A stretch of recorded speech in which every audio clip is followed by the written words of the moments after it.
मित्र पा अज पहलो कोरिन्थिए के लखल पाउल जो पत्र तेजे 12वें अध्याय जी 13वीं कलमનું પાંજો અભ્યાસ અગિયા વધાર્યું.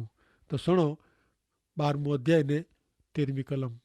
એટલે લખેલા है કે એને જ પ્રમાણે યહૂદી લોક કે બિન યહૂદી લોક ગુલામ કે સ્વતંત્ર પા મેળે ઉને જ પવિત્ર આત્મા से જળ સંસ્કાર મેળવો બાપ્તિસ્મા ગણીને हिकिड़ो शरीर बनिया ने पा मिड़े हिकिड़े ज आत्मा जो पान कराए में आयो है. पवित्र आत्मा जो बाप्तिस्मा वो ही है. पवित्र आत्मा पाके विश्वासी जे शरीर रूपी एकता में रखें था ने हरेक भाग के खास बख्शिश अथवा कृपादान दिए था. पाके शरीर में कम करे जो है ने पांजी बख्शिश जो उपयोग करे जो है. पा कदाच उन पग जे अंगूठे जड़ा वो ने कंहिंजी नज़र में न अचो पण महत्व जी सेवा कईंदावो पा मीणी के पवित्र आत्मा वटा बख्शिश अथवा कृपादान मिलियो है. पा मीणी के प्रभु यीशु ख्रिस्त जे समाज मंडल ला कम करे जो है. पहलो कोरिन्थिए के पत्र 12मो अध्याय 14 थी 17 कलम प्रमाणे ख्रिस्तता अनेक अवयव वारे हिकिड़े शरीर जड़ा आई अनेक भाग जो बनल छता शरीरता हिकिड़ो जाए. इन ज प्रमाणे यहूदी क बिन यहूदी गुलाम क स्वतंत्र पा मेड़े इन ज बाप्तिस्मा मेळवीने हिकिड़ो शरीर बनिया आहियूं ने पाके मीणी के हिकिड़े ज आत्मा जो पान कराए में आयो है. शरीर हिकिड़े ज अवयव क भाग जो न पण घणे भाग जो बनेलो है. ज पग चे का आऊं हथ नहीं आ तेला आऊं शरीर जो भाग नहीं आ तो तेला की वो शरीर जो भाग मिटी वेने नथो. ज कन चे आऊं अख नहीं आ तेला आऊं शरीर जो अवयव नहीं आ तो तेला की वो शरीर जो भाग मिटी वेने नथो. जो सजो शरीर मात्र अख ज वे तो पोइ वो किन रीते सुणे. वरी जो सजो शरीर फक्त कन ज वे तो वो किन रीते सूंघी सके. हाणे धारियो कि प्रेसित जे ज़माने में भी अहिड़ी ॿई भाषा ॿोली जी बख़्शिश हेवड़ ॾिने में अचे त पण हरेक विश्वासी ॿई भाषा नको छे. इन जी सरखामणी पंहिंजे शरीर साथे करे में आवई आहे ने पंहिंजे सॼो शरीर हिकिड़े ज अंग जो जिब जो बनल न आहे. पवित्र आत्मा हरेक विश्वासी खे हिकिड़ी सरखी बख़्शिश ॾिए नथा. मानव शरीर जे अंग वारे जी अख कन नक हथ पग वग़ैरह हुअणा ज खपे. अलॻि अलॻि व्यक्ति खे पवित्र आत्मा अलॻि अलॻि बख़्शिशूं ॾिए था जेथी यीशु ख्रिस्त जे शरीर रूपी समाज मंडल में जा मेड़े कम કરી શકે. 18મી કલમ પ્રમાણે પણ શરીર જે અલગ અલગ ભાગ કે ઈશ્વર पंहिंजी ઈચ્છા પ્રમાણે ગોઠવ્યો हुयो. ईश्वर सर्वोपरि आहे ने हू पंहिंजी इच्छा प्रमाणे विश्वासीअ खे बख़्शिश भेंट कृपादान ॾिए था. इनमें ईश्वर जी इच्छा पूरी थिए हू ज़रूरी बाबत आहे. ही बख़्शिश शरीर रूपी समाज मंडल में आहे जेथी समाज मंडल कम करी सके. बाइबल जा जुदा जुदा प्रसंग में जा पाके बख़्शिश भेंट विषे थोड़ी समझ मिले थी. अनन्या ने साफीरा वटे बख़्शिश हुई पर उन्हीं के मिलल बख़्शिश उन्हीं प्रभु यीशु ख्रिस्त के स्वाधीन क्यों न ने उन्हीं जी बख़्शिश प्रभु यीशु ख्रिस्त ला वपरांदी न हुई. तेला हू प्रेरित पीतर जे पग वटे मरी विया. ॿियो उदाहरण ॾेरियूं. दरकासना जी स्त्री के सिलाई कम करे जी भेंट अथवा बख़्शिश का आवड़त मिले हुई. वो प्रभु यीशु ख्रिस्त जे प्रभुत्व नीचे पंहिंजी बख़्शिश जो उपयोग कयईं. वो गरीब के कपड़ा से भी ने ॾींदी हुई. दरकास बाई जी आवड़त शुरुआती समाज मंडल के उपयोगी हुई. बख़्शिश ॾिने जी बाबत में पवित्र आत्मा सर्वोपरि आहे. पाण लाइ कई बाबत जी बख़्शिश ज़रूरी आहे ने ज़रूरी न आहे हू पवित्र आत्मा निकी कईं था. 19 थी 22 कलम प्रमाणे पहलो कोरिन्थी 12मो अध्याय 19 थी 22. जो सॼे शरीर हिकिड़ो ज अवयव क भाग वे त हू शरीर चवाजे न. पण शरीर हिकिड़ो आहे ने अवयव पण अनेक आहिनि. ई अख कन के चई सके न क मूंखे तुंहिंजी ज़रूरु न आहे अथवा मथो पग के चई सके नथो क मूंखे तुंहिंजी ज़रूरु न आहे. वरी शरीर जा केतिरा नाजुक अवयव क भाग सिवाय त पां हलाई सघूं न. मित्र मूंखे ने आके हिकिड़े ॿिए जी ज़रूरु आहे ने प्रभु यीशु ख्रिस्त जी पां मीणी के ज़रूरु आहे. 23 थी 25 कलम प्रमाणे पहलो कोरिन्थिए के पत्र 12मो अध्याय 23 थी 25. ને જન અવયવ વિશે પાંકે लगे तो કે હું ખાસ ઉપયોગી નહીં એનજી જ પાं વધુ સંભાળ रखो था। शरीर जा अवयव जोको रूपारा लगे था इन करता अवयव जोको खासा देखा जे नता उनजी વધુ સંભાળ रखो था। ईश्वर जी शरीर जी रचना ज अड़ी क्यों हो जेथी नाजुक अवयव के વધુ मान मिले तो। अई कोई युवान के अंग कसरत कहींदे ॾिठो हूंदो। कसरत कहींदे वो युवान पंहिंजे शरीर जो विकास करेला मंगे तो ने पंहिंजी शक्ति वधारेला मंगे तो। इन ज रीते ईश्वर विश्वासी जे शरीर रूपी समूह का समाज ते ध्यान रखें था जेथी निंडी बख्शीस का आवड़त जो विकास थिए। कदाच आके अड़ो लगंदो वे कि अहीं प्रभु यीशु ख्रिस्त ला कीअं नथा करियो पण दुनिया में मिणीनू खासी ॻाल्हि का ईश्वर कहिड़ी इच्छा रखें था वो गोते में आहे। ईश्वर आके जेको आवड़त ॾिनो आहियो वो गोते में घणे साहस जो अनुभव थिए थो। ही मेड़े एतिरे लाइ करे जी ज़रूरत आहे कि विश्वासी जे शरीर रूपी समाज मंडल में कोई खामी रहे न। शरीर रूपी मेड़े अवयव के हिकिड़े ॿिए सरखी काळजी का संभाल रखणी खपे। नेरियूं 11-26 कलम। ई शरीर में पक्षा पक्षी न आहे पण शरीर जे अलग अलग भाग के हिकिड़े ॿिए सरखो प्रेम वे थो। जो शरीर जे हिकिड़े शरीर के नुक़सान थिए त इन भेरो ॿिया मेड़े अवयव के पण ॾुख थिए थो। जो शरीर जे हिकिड़े भाग का अवयव जा वखाण थिए त इन जे सुख जो अनुभव मेड़े अवयव के थिए ज थो। मुंहिंजा मित्र, प्रभु यीशु ख्रिस्त जे समाज मंडल में ईर्षा अॾेखाए के कोई स्थान न आहे। पां मेड़े हिकिड़े शरीर जा अवयव आहियूं। जो हिकिड़े जो सन्मान थिए त मेड़े ख़ुशी अनुभवियूं था। जो हिकिड़े मथे ॾुख अची वञे त इन जो ॾुख अनुभवियूं था। प्रेरित पाउल 11-12 अध्याय जी 27-28 कलम में जणाइए था कि ई ऐं मिड़े ख्रिस्त जो शरीर आयो ने ऐं मिड़े हिकिड़ो हिकिड़ो अवयव आयो, अंग आयो। ईश्वर मिणी के समाज मंडल में अलग अलग जगह ते रखियो आहियो। पहला प्रेषित, ॿिया संदेशवाहक, त्रिया शिक्षक ने पोइ चमत्कार करींदल, पोइ साझा करींदल, मदद करींदल, वहीवट करींदल ने ॿई भाषा ॿोले वारा। ॿिए जी मदद करे जी बख़्शिश जो कुरो। ओह, उहा बख़्शिश कहिड़ी अजाइब आहे। आं वटि जो उहो आहे त आउं मञा थो काई इन जो उपयोग करियो था। 29-30 कलम में पाउल केतिरा मेड़े सवाल पूछे था। नरियो 12 अध्याय 29-30। कुरो मिड़े प्रेषित आई, कुरो मिड़े संदेशवाहक आई, कुरो मिड़े शिक्षक आई, कुरो मिड़े मादे के साझा कईं था, कुरो मिड़े अन्य भाषा बोलें था, कुरो मिड़े अर्थ सम्झाईंदल आई। इन मेजा जी केतिरी भेटूं का बख़्शिश अलोप थी विया आहिनि। वर्तमान समाज मंडल में प्रेषित पण नहीं ने संदेशवाहक अथवा प्रबोधक ने दृष्टा पण नहीं। पाउल ऊ पण चौखट कहिए था कि मेड़े जे लोक के मेड़े ज बख़्शिशूं नथी मिले।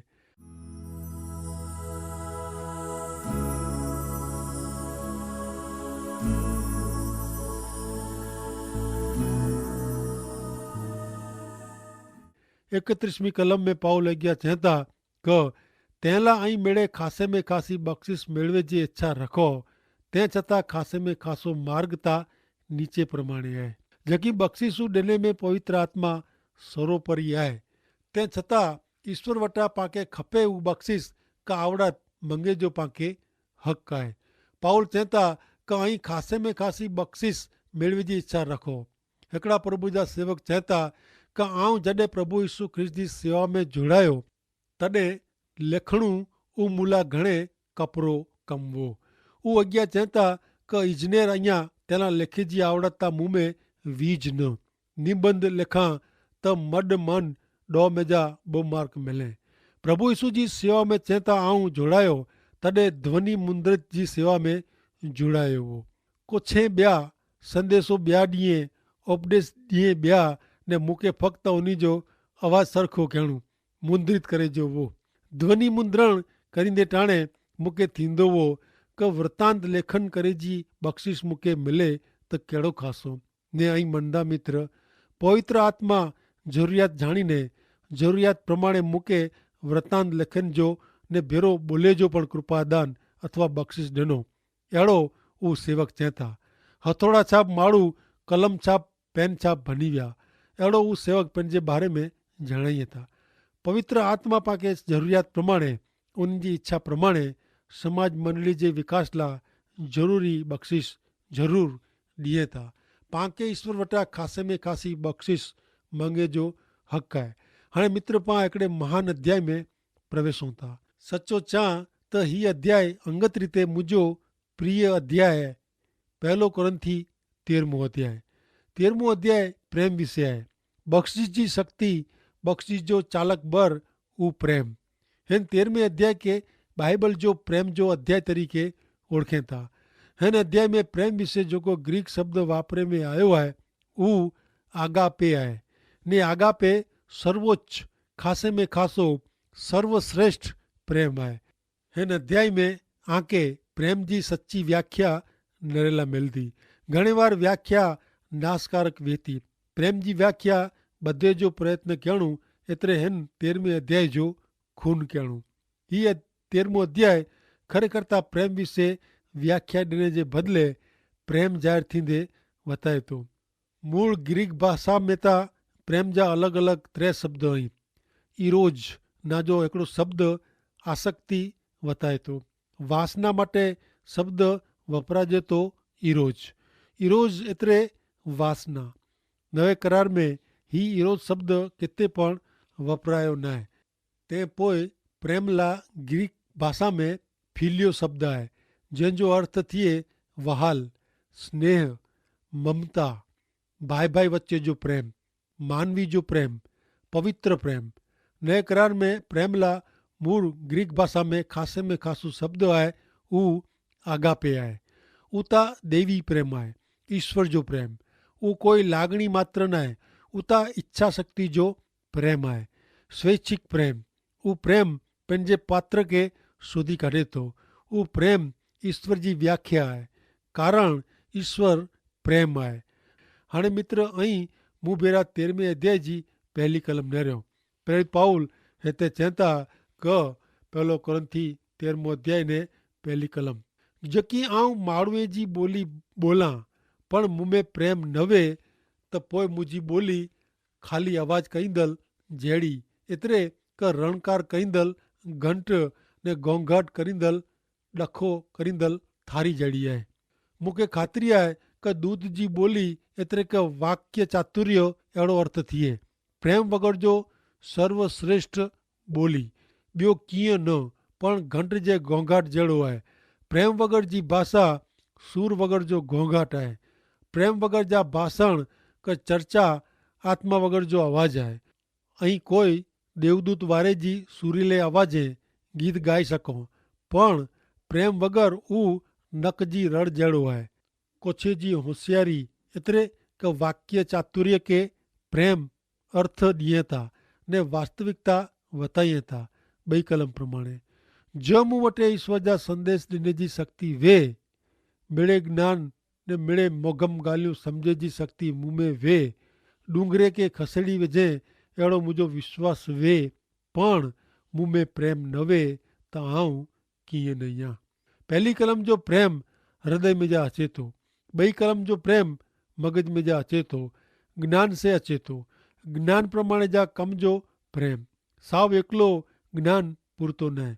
ज्ञान में प्रेम आयोज खपे। समझ शक्ति हिकिड़ी पूरती न आहे, समझ शक्ति में प्रेम हुजिणो खपे। अॼु बाइबल ज्ञान घणे वटि आहे, बाइबल जा सत्य घणे सम्झनि था पण प्रेम जो अभाव आहे।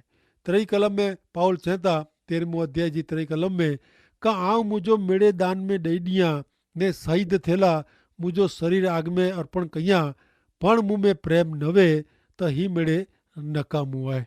ही प्रेम इच्छा शक्ति जो कम आहे। स्वैच्छिक प्रेम पहली कलम प्रमाणे प्रेम में हृदय जो समावेश थिए थो। 2 कलम प्रमाणे प्रेम में मन जो समावेश थिए थो ने 3 कलम प्रमाणे प्रेम में इच्छा जो समावेश थिए थो। प्रेम पवित्र आत्मा जो फल आहे। पाण ख़ासी बख़्शिश मिले अहिड़ी इच्छा रखी खपे पण इन जो उपयोग प्रेम से थियो खपे। मात्र ईश्वर जो आत्मा ज अहिड़ो करी सघे। ऐं हिकिड़े पुठियां हिकिड़ो मींढो लिखिया करियो। वाक्य चातुर्य केतिरो ख़ासो आहे पण मींढो मींढो आहे। ईश्वर जो संदेश प्रगट करे जी बख़्शिश केतिरी शून्य के मींढे जड़ी है।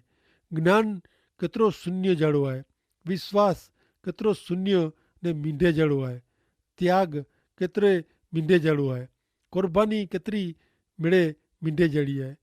6 मींढा 6 समाज मंडली जो सरवारो मींढो ज अचे थो, पण हिन मींढे जी ॾाबी बाजू एतिरे के अॻियां जे भाग में ऐं एकड़ो रखी ॾियो त हरेक मींढो ने कोई संख्या बने वञे थी। इन जे प्रमाणे मित्र, पवित्र आत्मा जी हरेक बख़्शिश में प्रेम उमेरे जी ज़रूर है।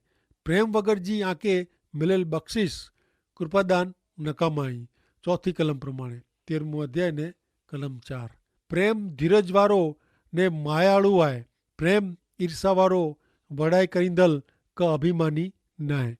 प्रेम धीरजवान आहे। इन जो अर्थ अहिड़ो थिए का लंबो समय वाट नेरे थो ने दयालु आहे।